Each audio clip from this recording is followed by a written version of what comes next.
tentang bayi yang berubah menjadi batu? Bukan, ini bukan cerita rakyat Malin Kundang yang bercerita tentang kutukan sang ibu hingga si anak berubah menjadi batu. Tapi ini benar-benar nyata.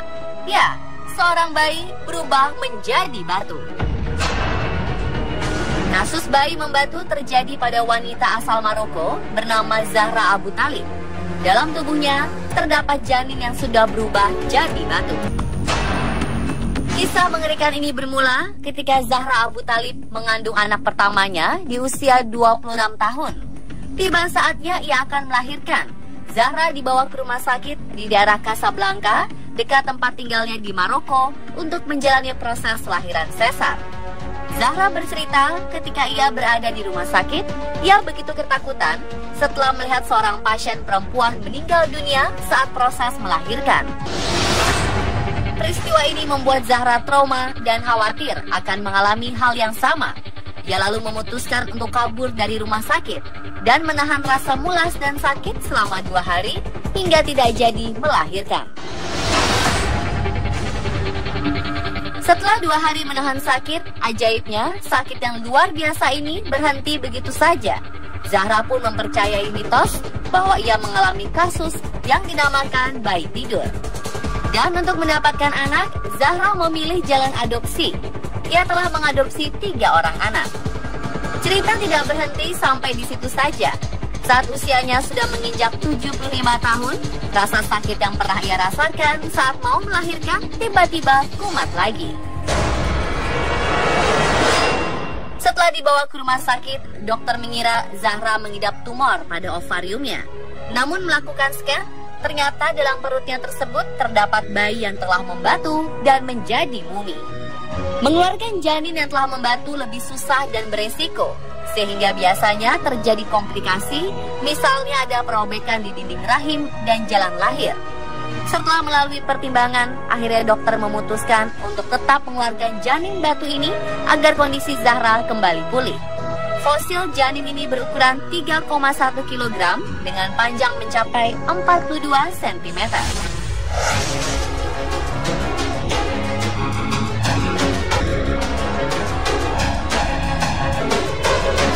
Peristiwa bayi menjadi batu tak hanya terjadi pada Zahra Abu Talib.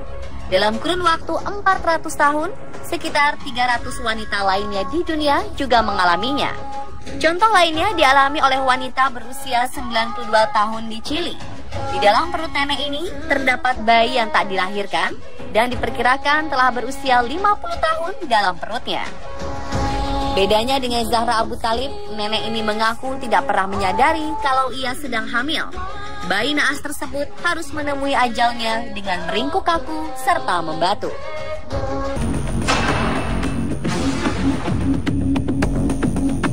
Setelah melalui pertimbangan panjang, dokter memutuskan untuk tidak melakukan operasi pengangkatan bayi batu tersebut karena akan terlalu beresiko, mengingat usia nenek yang sudah sangat tua. Si nenek pulang tanpa mendapat pengobatan.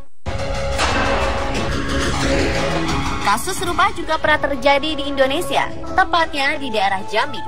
Awal Maret 2017 lalu, perempuan yang diketahui sudah berumur 60 tahun mengandung hingga puluhan tahun. Namun anehnya, sang ibu tidak sadar bila dirinya sedang mengandung sang bayi.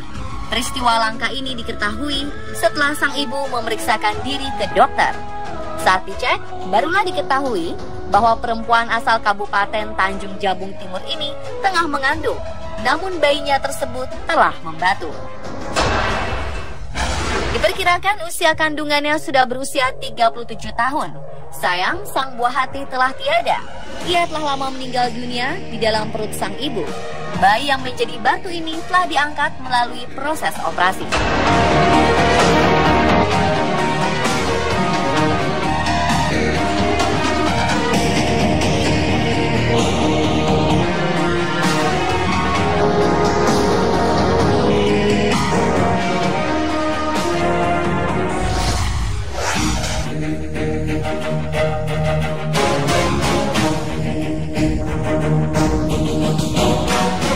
Kisah Kisah bayi berubah menjadi batu bukanlah kisah legenda yang tak nyata, seperti halnya kisah legenda maling kundang yang dikutuk menjadi batu.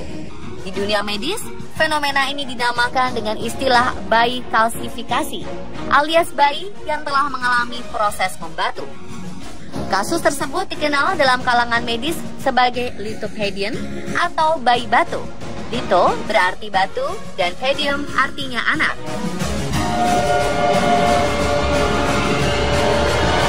Dokter spesialis kandungan dari Rumah Sakit Bersalin di Jakarta, Dr. Musa menjelaskan bahwa sebenarnya bayi berubah menjadi batu adalah hal normal dalam reaksi pertahanan tubuh akibat kematian janin. Karena itulah proses kehamilannya pun terhenti dan akhirnya janin di dalam tubuhnya mengalami proses pengapuran. Untuk menghindarkan tubuh ibu dari infeksi sebab busuknya organ sang janin, ia mengalami kalsifikasi atau berubah menjadi batu. Jadi sebetulnya lithopedion itu adalah janin itu sendiri yang kemudian prosesnya karena meninggal. Kalau kecil dia akan diserap kembali oleh tubuh, diresorpsi namanya. Tapi kalau gede, sudah besar, diresorpsi pun tidak akan habis sehingga tertinggallah yang namanya janin tadi. Kemudian dia akan membentuk semacam bungkus yang namanya pengkapuran, kalsifikasi, dan kemudian mengeras. Tujuannya sebetulnya mekanisme untuk tubuh sendiri supaya tidak terjadi infeksi. Nah, pengerasan itu sendiri kemudian disebut dengan lithopedion. Dr. Musa menyebutkan, kasus seperti ini biasanya terjadi pada kehamilan yang tidak disadari, atau biasanya sang ibu tidak melakukan pemeriksaan ke dokter kandungan. Begitu mengetahui dirinya tidak menstruasi beberapa bulan. Akhirnya baru ketahuan setelah sekian lama saat perutnya merasakan sakit yang sangat hebat. Kemudian lithopedion itu terjadi, itu kan ceritanya lama. Satu, yang bersangkutan tidak melakukan pemeriksaan kepada dokter. Ketahuannya setelah sakit yang luar biasa baru dilihat, baru ada itu kan. Kalau sekarang kemungkinannya untuk terjadi seperti itu kecil. Kenapa? Sebentar-sebentar kita melakukan pemeriksaan dengan USG sehingga begitu janin 8 minggu tidak berkembang, detak jantungnya berhenti, sudah terdeteksi. Jadi tidak akan sempat untuk terjadi lithopedion tadi, kecuali di tempat terpencil, kemudian dia tidak melakukan pemeriksaan USG, ya kemungkinan masih bisa terjadi. Berbeda dengan kasus Zahra Abu Thalib, dia tahu kalau dirinya tengah hamil, namun memilih untuk menahan proses lahiran dan menyimpan bayi di kandungannya selama bertahun-tahun. Kasus tersebut sangatlah aneh dan langka. Sebab yang kita tahu, wanita yang telah masuk dalam masa melahirkan tidak bisa ditahan-tahan. Beberapa kasus melahirkan di jalanan, di pesawat, di angkutan umum, atau di perjalanan menuju rumah sakit adalah contohnya. Bagaimana pendapat Dr. Musa mengenai kasus Zahra Abu Thalib ini? Di dalam kehamilan, tentunya hormonal kehamilan yang akan tumbuh atau meningkat. Nah, begitu kehamilan itu cukup bulannya, kasarannya hormonal untuk kehamilannya menurun, hormonal untuk melahirkannya yang meningkat.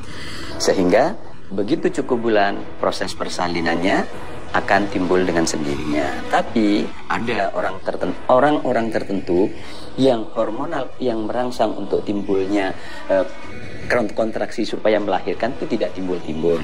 Oleh karena itu kalau tidak timbul, ditimbulkan. Jadi artinya kalau proses berjalan terus kemudian kita menahan supaya tidak berjalan, nggak bisa.